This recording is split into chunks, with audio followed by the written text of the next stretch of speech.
Hola, bienvenidos y bienvenidas una semana más a Rendimiento Evolutivo. Ya sabéis, el podcast donde unimos práctica, ciencia y experiencia. En el episodio de hoy hablamos con Juanfran Andreu. Juanfran es un reputado y reconocido entrenador español de ciclismo que es fundamentalmente conocido por llevar a algunos de los nombres más ilustres del pelotón femenino y de carreras de mountain bike. Así que bueno, con Juanfran pues hablaremos de estos dos temas, ¿no? Del entrenamiento de mountain bike, de la técnica y por supuesto también del entrenamiento de chicas, haciendo también hincapié en el entrenamiento tanto de mujeres máster como incluso de mujeres embarazadas.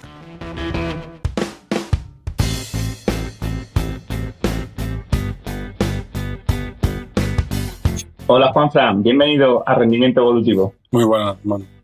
Bueno, pues nada, un placer que te pases por el podcast. Creo que además vamos a hablar de temas que son muy importantes para nuestros oyentes. Vamos a hablar, pues, fundamentalmente, tanto de mountain bike como de ciclismo femenino, que además, ¿no?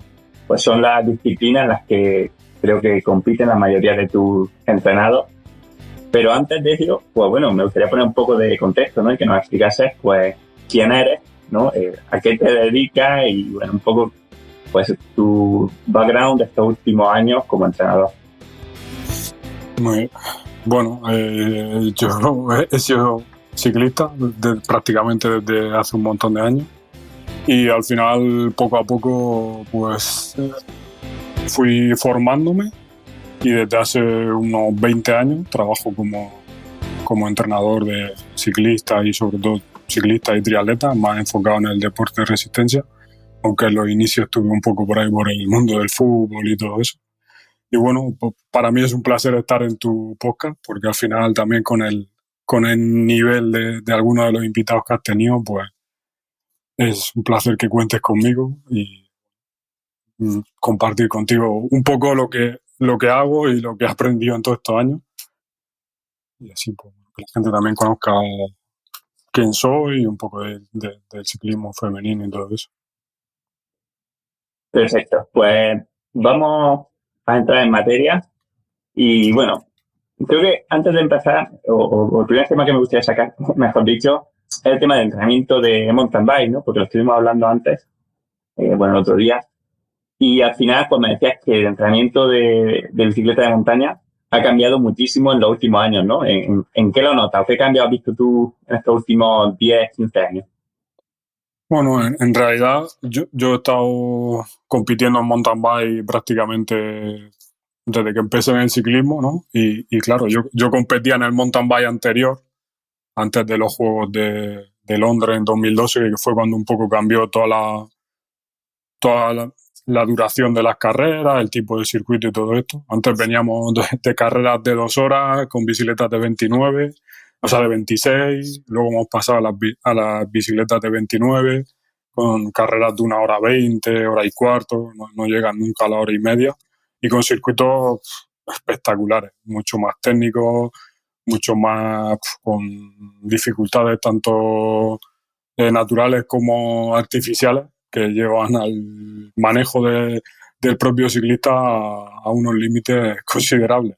Yo en el pasado mundial de Glasgow, la verdad que el circuito me dejó alucinado de las dificultades técnicas que tenía.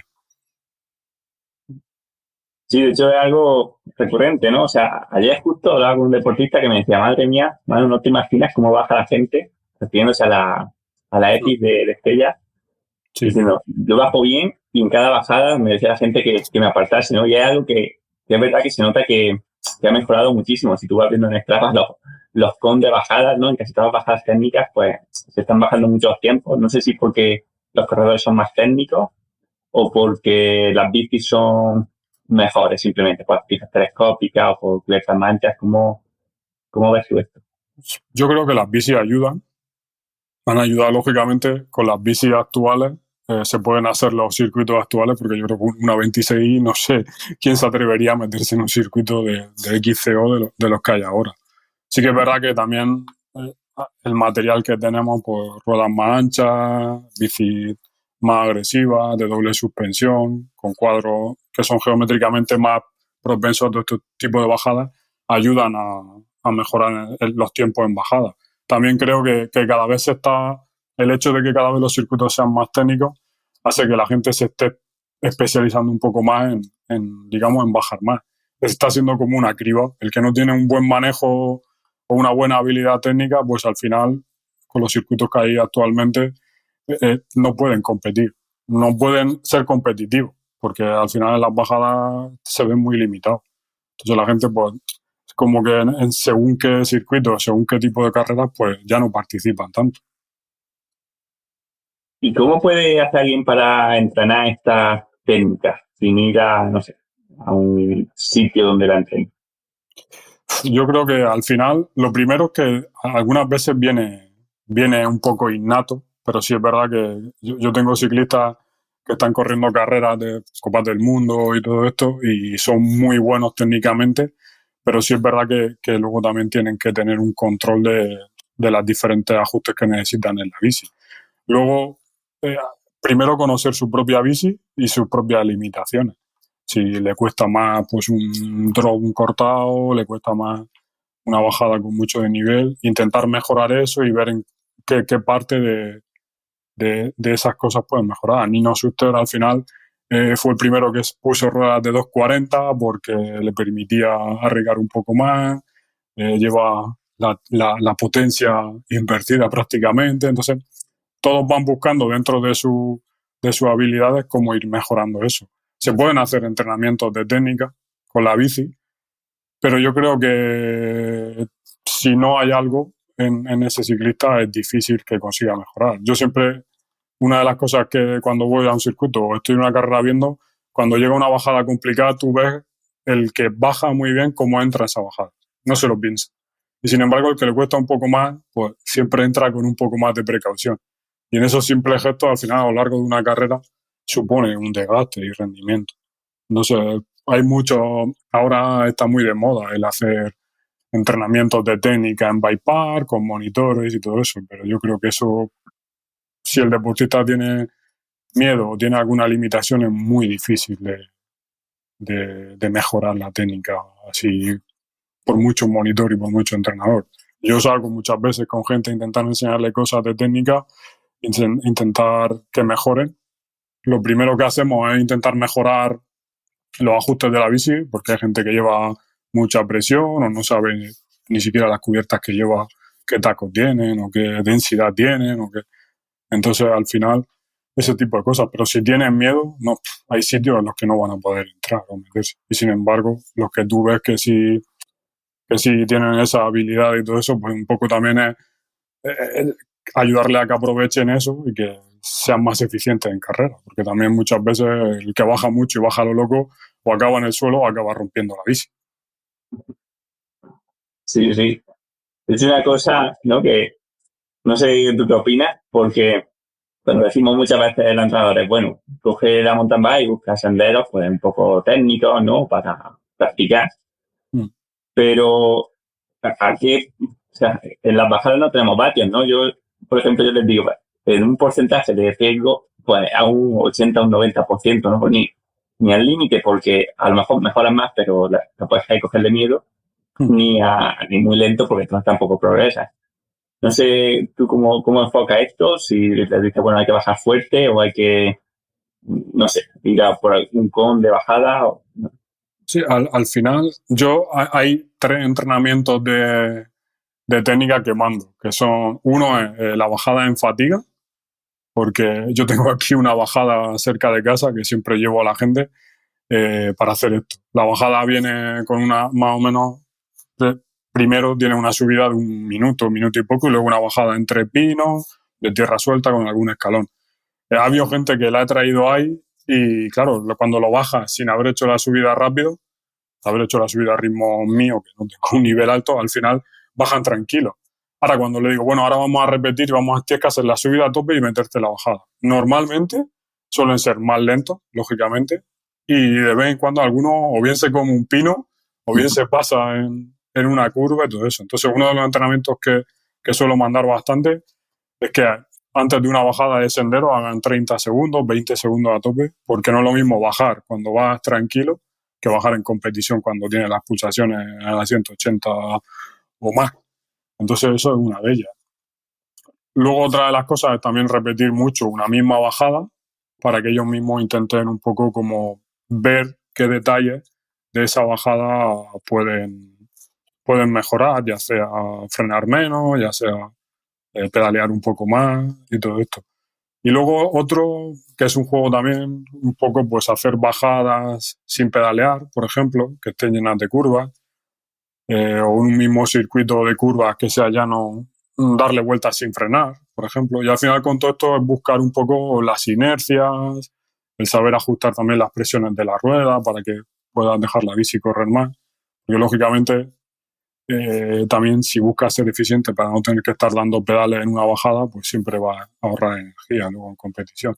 Entonces esos son más o menos los tres ejercicios que mando de técnica. Oh, qué bueno. Sí, uno, este último, sería de potenciar nuevas habilidades que a lo mejor el corredor no las tiene o no las Claro. controla bien. Y el de la misma bajada, al final lo que te permite es pues, potenciarla o tomar muchos más riesgos porque saben dónde está cada piedra. Sí. Entonces puedes llevarte un poco al límite, ¿no? Con más seguridad.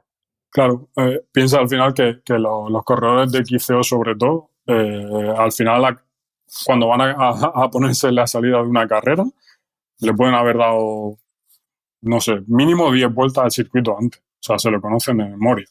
Todo. Han probado cubierta, han probado eso y cuanto más nivel, más alto nivel, todo esto es más exagerado. Se convierte casi como el motociclismo, la Fórmula 1, que están ahí probando 1000 cosas antes de la carrera.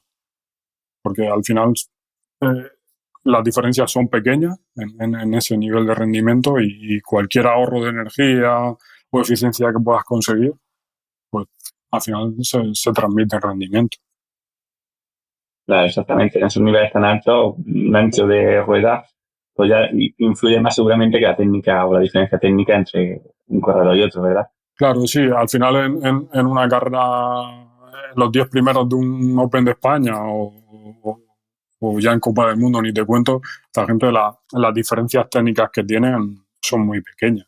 Entonces, ahí al final están probando cubiertas, taqueados, el tipo de dureza de la cubierta, el ancho, las presiones de amortiguador, horquilla, de las propias ruedas, porque al final lo prueban todo para ver eh, cómo se sienten y eso. Y ahora con el short track aún te encuentras que bueno, para el short track usan un tipo de rueda, para el XCO usan otro.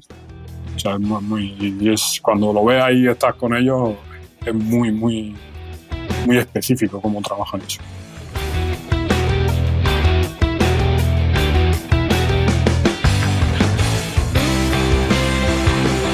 Juanfran, ¿se puede controlar de alguna forma la técnica de los corredores? O sea, si vas a hacer entrenamiento, pues tú vas midiendo el umbral, ¿no? O el de 20 minutos o lo que sea. ¿Hay alguna forma de decir, oye, pues has tenido una mejora de X en los últimos meses en las bajadas o es más complicado? Yo creo que eso es complicado, sobre todo porque en las bajadas al final hay un montón de estudios que se han hecho con material y con las propias bicis, doble rígida, todo esto. Y al final, claro, en bajada tú normalmente no pedaleas. Incluso hay estudios que dicen que cuanto menos pedalees mejor porque vas a ser más eficiente luego en la siguiente subida o vas a estar ahorrando energía para el resto de la carrera. Y claro, ¿cómo lo mides? Porque si sabes que al final el deportista hace la subida, puede ser un minuto o un poco más, y la bajada suele ser más corta.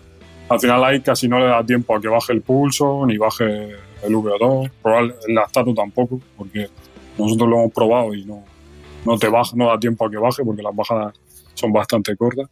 Entonces no hay una forma, si puedes a lo mejor en un circuito o en una bajada, probar con ese ciclista que pruebe. Y luego también por sus propias percepciones, porque normalmente en carrera y todo eso, pues ellos mismos ven cómo se sienten con respecto a los demás ciclistas.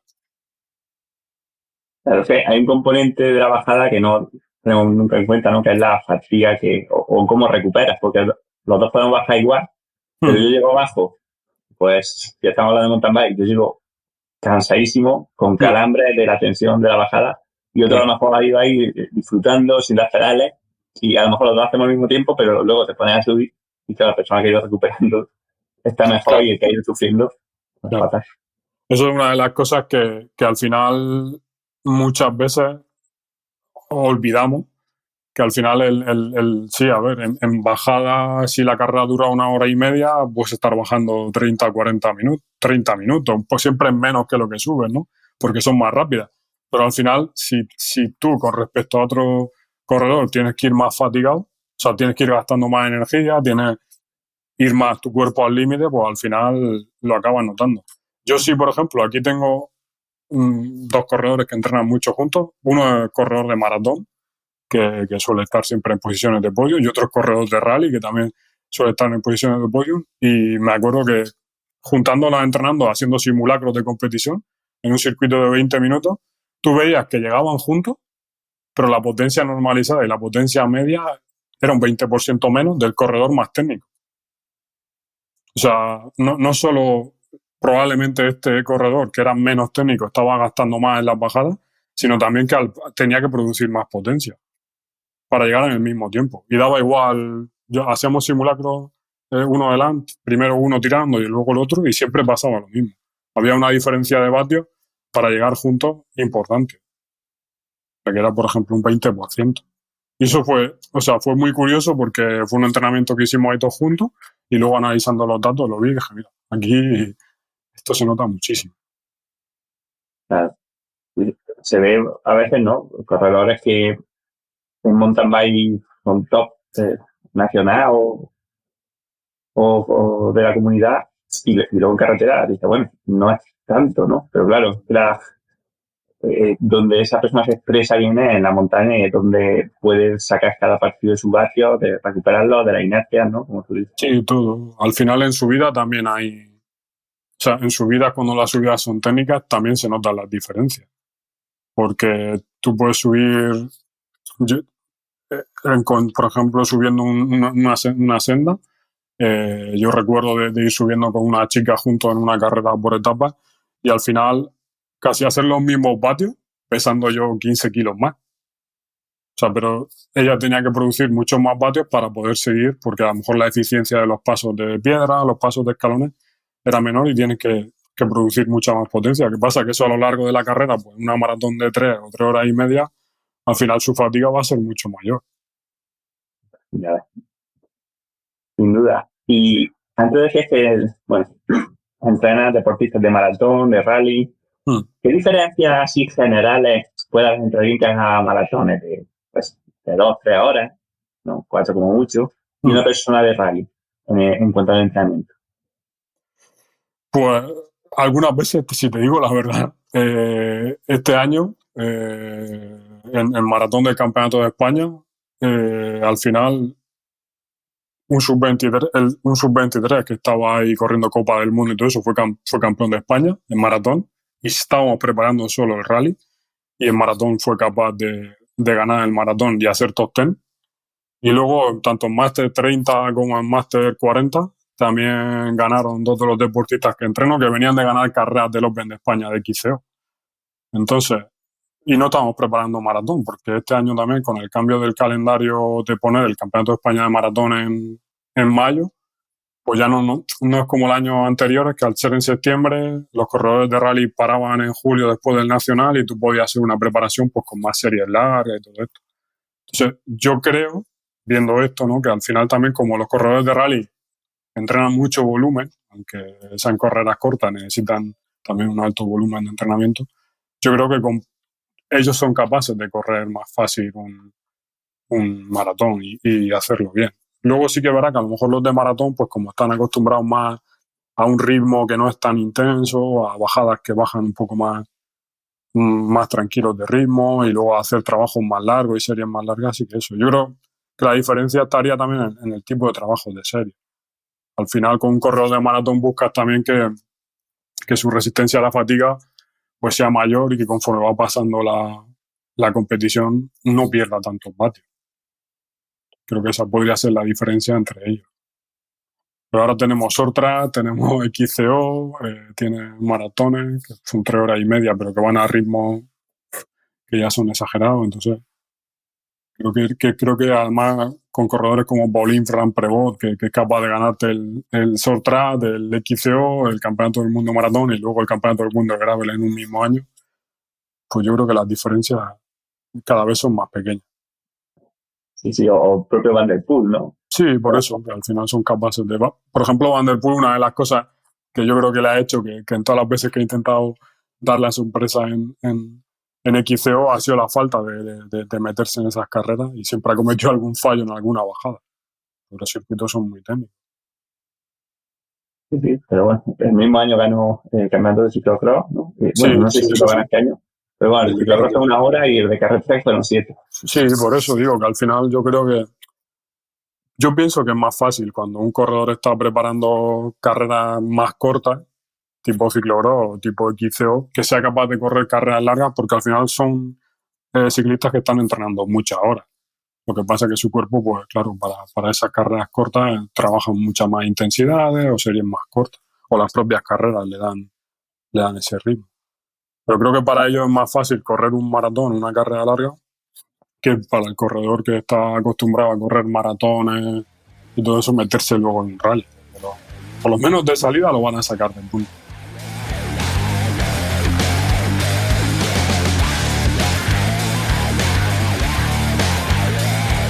Bueno, un poco lo que decía, creo que era Kogan, ¿no? Que decía, el ciclismo es un deporte aeróbico. Esfuerzos de más de 20 minutos ya son 99,9 periodos aeróbicos, ¿no? Entonces ya de 1 hora a 5 horas, pues bueno, al final si eres bueno en 1 hora, seguro que van a ser bueno en 5 y en 10, aunque entren en juegos más factores. Claro. Y Juanfran, quiero hablar también contigo de ciclismo femenino, ¿no? Y de entrenamiento para chicas, porque creo que hay muchos mitos o a veces medias verdades en cuanto al entrenamiento para chicas, ¿no? Por un lado, bueno, hay quien dice que tienen que entrenar como un hombre, pero como un hombre de menos nivel, otra persona que dice que tiene que entrenar muy diferente a los hombres porque tienen unos perfiles hormonales ligeramente diferentes. No sé, ¿cómo es tu aproximación al tema del entrenamiento con chicas? Porque es verdad que claro, la mayoría de estudios, y lo que hablamos siempre en mi podcast o en todo, se hacen con hombres, ¿no? Entonces, es verdad que tenemos como esa cosa de que queremos extrapolarlo y a lo mejor no siempre se puede, ¿no? Hombre, yo pienso siempre, hace algunos años cuando empecé a trabajar con mujeres, pues hace casi 20 años, pensaba que sí que teníamos que ajustar el entrenamiento porque son mujeres, por el ciclo menstrual, por todos estos cambios. Y es verdad que lo tienes que ajustar. Pero al final no es diferente a entrenar hombres. Tú sabes que las mujeres tienen unas características fisiológicas que como entrenadores debemos de conocer. Y a partir de ahí tú ajustas el entrenamiento pues con el feedback que la mujer te está transmitiendo y todo eso. Lógicamente hay unas diferencias pues que son obvias de tamaño, de fuerza, de rendimiento, que la mujer siempre es un poco inferior, pero a partir de ahí puede entrenar igual o más que un hombre. O sea, y el caso de Van Vleuten, que entrenaba con los chicos de Movistar o con los chicos de Skoda cuando estaba antes en otro equipo. Sí, yo creo que a alguno le pondría firme también. Bueno, segurísimo, viendo los tiempos que hace, o que en el Giro o en el Tour, vamos, a mí seguro que me suelta. Sí, por eso hay chicas, yo he entrenado chicas que al final salen en grupetas con chicos porque en realidad es lo que necesitan para tener ese punto más y aguantan perfectamente. Disculpad que interrumpa brevemente este episodio para recordaros que el 2 de diciembre empezamos con el primer máster en entrenamiento de resistencia y sistemas complejos. Muchos de nosotros, como entrenadores y deportistas, hemos experimentado la frustración de aplicar métodos de entrenamiento que, aunque suenan bien en la teoría, fallan en la realidad compleja y única de cada individuo. Nos enfrentamos a un exceso de información, a menudo contradictoria, que nos deja más perdidos que nunca. Pero, ¿qué pasa si te digo que hay otra forma de abordar el entrenamiento? Una que no se basa en recetas tradicionales, sino en un entendimiento profundo de cómo y por qué nos adaptamos. Antes, durante y después de escribir la naturaleza del entrenamiento, me sumergí en un aprendizaje total, explorando campos como la biología, la genética y la física, y este viaje me llevó a crear una visión renovada y efectiva del entrenamiento centrada en el proceso de adaptación y el rendimiento. Y es precisamente de esto de lo que trata nuestra nueva formación, diseñada para entrenadores y deportistas que buscan ir más allá de las teorías convencionales. Este curso de 5 meses ofrece 22 sesiones llenas de contenido práctico y actual. No solo cubrimos los aspectos teóricos, sino que también proporcionamos un espacio para la práctica y la discusión en el grupo. Además, contamos con profesores de la talla de Jesús Álvarez Herms, Usue Ochoa y Frederic Sabater para que nos hablen, para que aprendáis de los mejores profesionales en cada ámbito. Y lo mejor de todo es que ofrecemos este curso a un precio accesible, con la opción de un pago único o mensual, e incluso, como ya os dije, tenemos un descuento especial hasta el 15 de noviembre si usáis el código OPC para los oyentes del podcast. Así que, si estás listo para un cambio radical en tu enfoque del entrenamiento, no te pierdas esta oportunidad. Para más información sobre el curso te dejo el enlace en las notas del episodio y también puedes preguntar cualquier duda en contacto@msa.training. Al final es verdad que siempre bueno, no siempre, ¿no? Pero nosotros estudiamos, por ejemplo, en la universidad, por lo de ciclo menstrual y que, oye, pues como en esta fase hay más producción de hormonas, pues hay que entrenar de una forma, con más fuerza, en esta otra fase con más resistencia. Y al final, pues bueno, sí que parece que están saliendo ahora nuevos artículos, ¿no? Que dicen que esto no tiene evidencia y tampoco tiene mucho fundamento, ¿no? Más allá de que lo que tú dices, ¿no?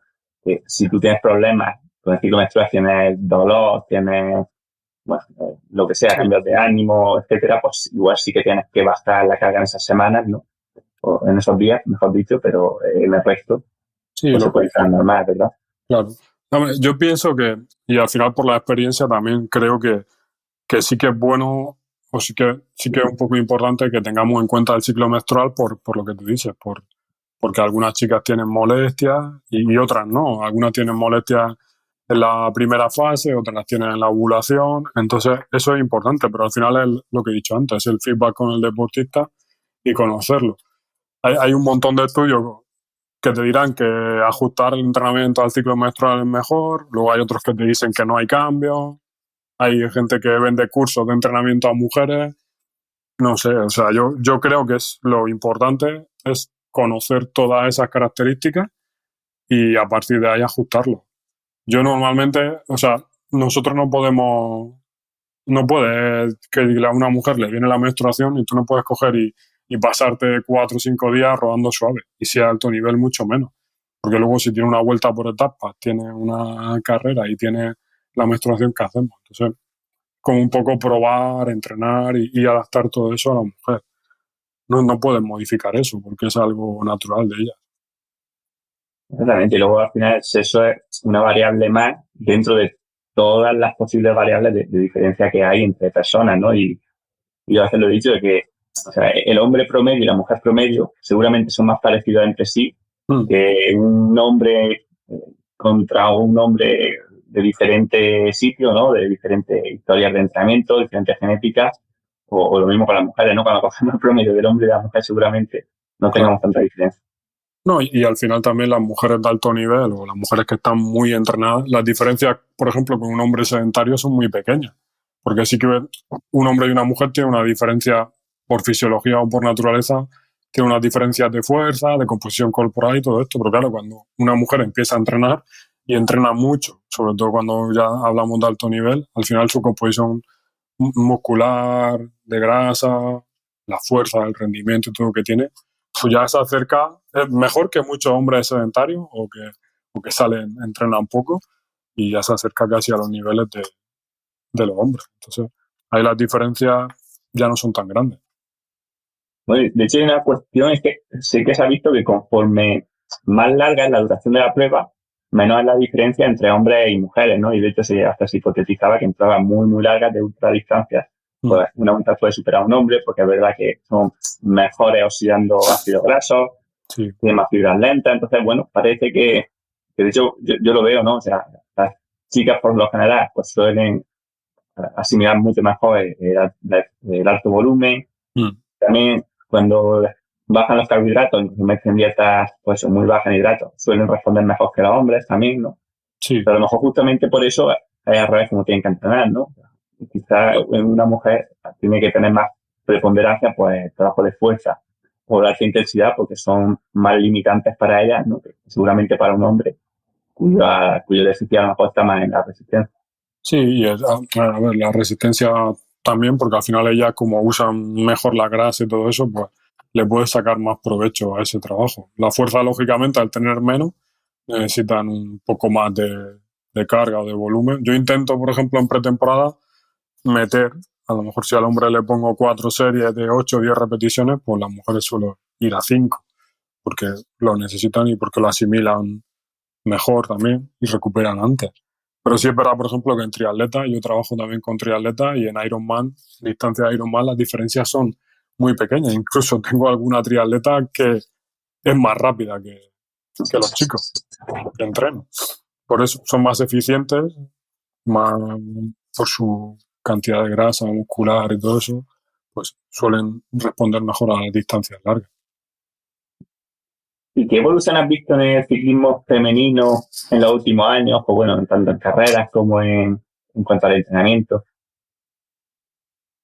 Bueno, ahora lo bueno que está evolucionando es que cada vez se está profesionalizando más el ciclismo. Yo empecé a entrenar chicas en ciclismo hace ya un montón de años y bueno, el nivel de rendimiento ya ni te cuento porque ha subido, no sé, podemos estar hablando de 1 vatio kilo para poder estar en carreras buenas de World Tour. Pero sí es verdad que ahora, pues con todas las carreras, la televisión, que las propias carreras de los chicos estén haciendo pues clásicas como París-Roubaix, como el Tour de Flandes, el Tour, Vuelta, pues todo eso está haciendo, claro, que el nivel, la inversión también de empresas y todo eso a equipos femeninos sea mayor, que propios equipos de World Tour de chicos pues estén sacando el equipo para ellas. Entonces eso al final está haciendo crecer también la exigencia y el nivel, porque cada vez hay más chicas, hay más nivel y se nota más profesionalizado. Ahora mismo yo trabajo con algunas chicas que están en equipos del World Tour o eso y al final tienen un trabajo prácticamente igual que con los chicos.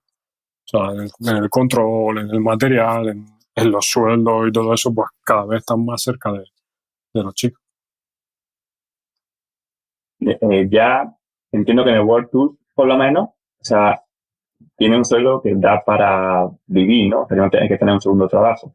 No, tienen un mínimo de sueldo que, si no recuerdo mal, es igual que de los chicos. No sé si son 35.000 euros al año.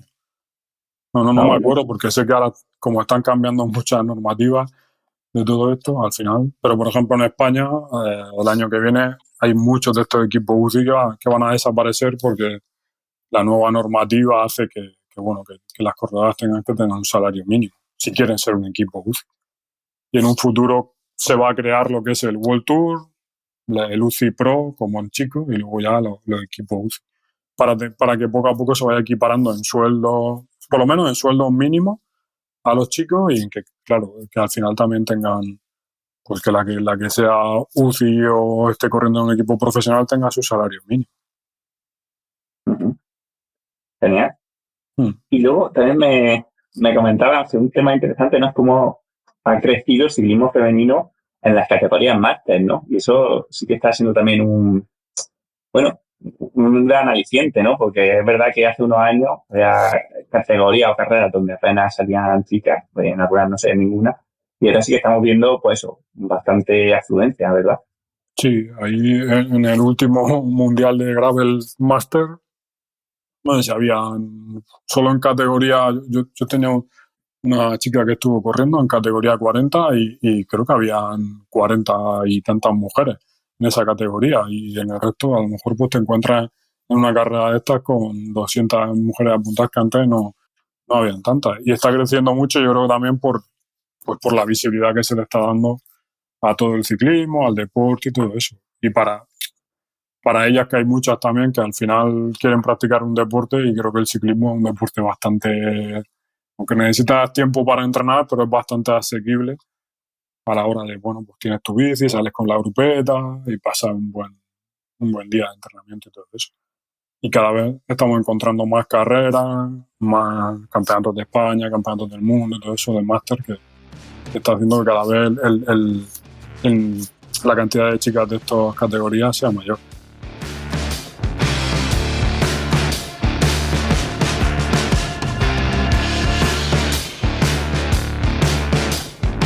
La verdad que el ciclismo me parece un deporte perfecto. Bueno, el ciclismo, el atletismo, ¿no? Para ambos sexos. Sí. Y creo que es una buena señal, ¿no? Que al final puede ir creciendo la gente tanto a niveles profesionales como en máster, porque al final que la gente haga deporte y deporte sano y mejore su salud, pues siempre suma. De hecho, no sé si trabajas con chicas de, por ejemplo, de categoría máster, así ya más mayores, 40, 50, incluso 60, y hay que tener alguna especie de, pues por ejemplo, de trabajo compensatorio, pues para prevenir problemas ya de osteoporosis, ¿no? Que van a aparecer cuando viene la menopausia, por ejemplo. Sí. Bueno, la mujer de más edad con la que trabajo tiene 73 años, aunque no soy su entrenador. O sea, pero la conocí haciéndole una biomecánica, porque también trabajo haciendo biomecánica, no a diario, pero sí un par de días a la semana. Y la conocí haciendo eso porque la mujer pues sigue saliendo en bici y todo esto. Y al final tenía algunos problemas de espalda y bueno. Y empezamos a meter, por ejemplo, ejercicios de fuerza, y sigue con 73 años, desde hace 2 años que nos conocemos, sigue saliendo 4 o 5 días a la semana, a hacer hora y media, 2 horas de bici, y al final la ves y una mujer súper ágil, no parece que tenga la edad que tiene y todo eso. Yo creo que es súper importante que la mujer máster a partir de cierta edad entrene, y sobre todo entrene la fuerza, porque muchas veces nos olvidamos que la fuerza es casi más importante que el trabajo de resistencia cuando vamos envejeciendo. Y sobre todo por lo que tú has dicho de la osteoporosis, que hay un porcentaje muy alto de mujeres que cuando llega la menopausia, pues poco a poco van teniendo osteoporosis. Al final, cuando se cumple la menopausia, hay una pérdida de masa ósea a lo largo de los años que si no entrena puede ser un 2%, un 3%. Está por ahí, hay un montón de publicaciones al respecto. Y una de las cosas más sencillas para prevenir esto, aparte de hábitos saludables de alimentación y no consumo de alcohol o tabaco, pues al final es el entrenamiento. Ya si es de fuerza, mejor, pero si también se le une un entrenamiento de resistencia, pues mucho mejor. Yo tengo unas cuantas mujeres que están en esta edad, alrededor de la menopausia o después, y creo que es súper importante que entrenen. Aparte, todos esos cambios hormonales que se producen en la menopausia aumentan muchos riesgos de, pues eso, aparte de la osteoporosis, también cardiovasculares, porque los estrógenos un poco son como una especie de, no sé cómo decirlo, de salvavidas cardiovascular. O sea que hasta que esos niveles de estrógenos son normales y todo eso, pues las mujeres no suelen tener tanto riesgo cardiovascular como el hombre. Pero cuando pasan de la menopausia, el riesgo cardiovascular se iguala. Ahí, una vez estuve en un congreso sobre muerte súbita, y hasta los 50 años la muerte súbita en mujeres era prácticamente cero. Pero a partir de ahí empieza a aparecer pues eso, problemas cardiovasculares, infarto, ictus y todo este tipo, al igual que en los hombres. Entonces creo que es súper importante que eso se tenga en cuenta, el hecho de entrenar, fuerza, resistencia, los hábitos de alimentación y todo eso. Sin duda. Y si el mensaje de salud que se vende, ¿no? Hoy en día todavía es fragilizante, pues hacia la mujer es aún más, ¿no? Y lo que le llega por la tele o por la mayoría de divulgaciones, no te muevas, oye, ponte ahí, que no te des sol, ten cuidado, no cojas la bici que te va a hacer daño, que te va a lesionar, que eso no es para ti, que tal, que cual. Y justamente lo contrario, ¿no? Lo importante es progresar, tener un buen entrenamiento, porque, mira, hace poco estuve en un hospital visitando a un familiar que estaba ingresado y pensé, madre mía, cualquier cosa, cualquier inversión que hagas en tu vida por evitar estar aquí, o por estar más tarde, o por estar menos días, es la mejor inversión que hagas en tu vida, porque cuando estás ahí en esa situación de esas salas oscuras, sin luz, sin propósito, es durísimo, ¿no? Entonces, es el aliciente, ¿no?, que queremos decirle a la gente de, oye, todo lo que hace, aparte de lo que disfrutas, ¿no?, con la bici o corriendo, es ese, bueno, ¿no?, digamos que ese salud en el banco que metes para evitar meterte en ese problema. Claro. Al final el envejecimiento es algo irreversible, no podemos evitarlo. Pero si te cuidas, si haces deporte, si tienes hábitos saludables, al final lo puedes contrarrestar o combatir más, porque al final una mujer que después de la menopausia entrene, se cuide, haga trabajo de fuerza, pues lógicamente no cogerá peso, ese riesgo vascular será menor, su propia independencia, porque al final cuando tienen una edad, pues claro, si la osteoporosis aparece, suelen aparecer fracturas de cadera, fracturas de fémur, que al final hacen que sea más incapacitante y eso luego les lleva a una mayor mortalidad. Entonces ese tipo de cosas es súper importante. Pero en el caso, por ejemplo, también del embarazo, yo tengo una buena amiga que la he entrenado durante muchos años y ella tuvo a su hijo un domingo y el viernes estaba haciendo sentadillas. O sea, es como un poco de miedo ahí para entrenar, pero no pasa nada. O sea, no, lógicamente, siempre que el médico o ginecólogo, pues que esté todo controlado, que esté todo bien, pero y llevando cuidado de ciertas cosas, es que pueden y deben de entrenar. Al final, te recuperas más rápido después de cualquier problema, ya sea del parto o de cualquier lesión, y como he dicho antes, al final también, cuando vamos envejeciendo, pues nuestra independencia es mucho mayor de hacer deporte a no hacer nada y ser sedentario. Bueno, ese es un puntazo también para tratar, ¿no?, el tema del embarazo, que al final se ha tratado también a las embarazadas como si fuesen enfermas. Sí. Lo mismo, ¿no? No se muevan, no hagan nada, engorda, come mucho. Y bueno, justamente, ¿no?, pues ya hace tiempo que tenemos evidencia de lo contrario, ¿no? Y es que es lo que tiene sentido, ¿no?, evolutivo. O sea, una embarazada, por tener bebé, tuviese que estar quieta, sería muy complicado que sobreviviese, ¿no? A lo mejor tampoco se va a poner pues no sé, a hacer maratones, ¿no?, sobre todo en los últimos meses, pero bueno, el entrenamiento sí que... Claro, pero pues, al final tú puedes entrenar igual. Yo en todos estos años he tenido 3 chicas que han sido madres entrenando conmigo y todas han entrenado. Siempre con el consentimiento, lógicamente, de ellas, de su pareja, del médico. Más o menos entrenamiento, pero al final lo que hace es adaptarlo al proceso. Cuando ya está en los últimos meses, pues es más difícil salir a la carretera, incluso hacer rodillo, porque al final pues el propio peso del bebé pues hace que la presión en la zona sea más complicada. Entonces, bueno, pues, pero puedes caminar, puedes seguir haciendo fuerza. Incluso yo creo no, lo he intentado siempre que me ha pasado en estos 3 casos, que es mejor momento para trabajar la fuerza, y si que buscan un rendimiento posterior, es mejor momento para trabajar más fuerza durante el embarazo, porque es cuando la mujer tiene los niveles de testosterona mucho más disparados para favorecer el crecimiento del feto. Entonces, en ese momento es cuando probablemente cada 2 o 3 días había que meter una sesión de gimnasio. Y yo, por datos, no he hecho una publicación científica, pero podría decir que por datos, estas deportistas, sobre todo de ellas que siguen compitiendo después de tener a su hijo, han mejorado su rendimiento después del embarazo. Y no han tenido ninguna complicación ni nada. La única complicación que más he visto así en mujeres embarazadas, pues al final tienen una fuerza del core y del suelo pélvico mucho más fuertes que otras mujeres que no trabajan todo esto.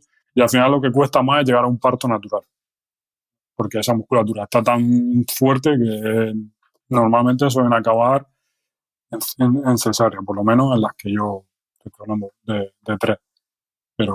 Y creo, por lo que he hablado alguna vez con médicos y eso, que normalmente es más propensa a la mujer deportista que trabaja core, suelo pélvico y todo eso, a que el parto acabe en cesárea. pues, interesante, un tema del cual no he leído lo suficiente, pero bueno, la verdad me parece interesantísimo, ¿no? Y espero que las oyentes que tenemos pues le saquen provecho. Y si no, pues dinos, Juanfran, ¿dónde pueden contactarte? Quien quiera ponerse en contacto contigo. Bueno, y tengo ahí en Instagram, Twitter y un blog donde escribo algunas cosas, aunque no tengo mucho tiempo para compartir tanta información como antes. ¿Cómo se llama? Instagram y el blog. Juanfran Andreu. @ Juanfran Andreu y el blog es juanfranandreu.net. Y ahí suelo compartir un poco cosas de mi trabajo, información que veo que puede ser interesante para cualquier persona. No mucha, sí. Me gustaría algunas veces compartir más, pero no tengo tiempo suficiente. No te da la vida. No, por eso. Eso es bueno señal. Bueno, Juanfran, pues muchísimas gracias por este rato en Emprendimiento Evolutivo. Yo creo que hemos sacado enseñanzas muy valiosas. Y nada, espero que repitamos en el futuro. Sí, eso, yo también. Espero que podamos vernos en persona algún día también y compartir café. Y nada, muchas gracias a ti por contar conmigo. Pues nada, un abrazo.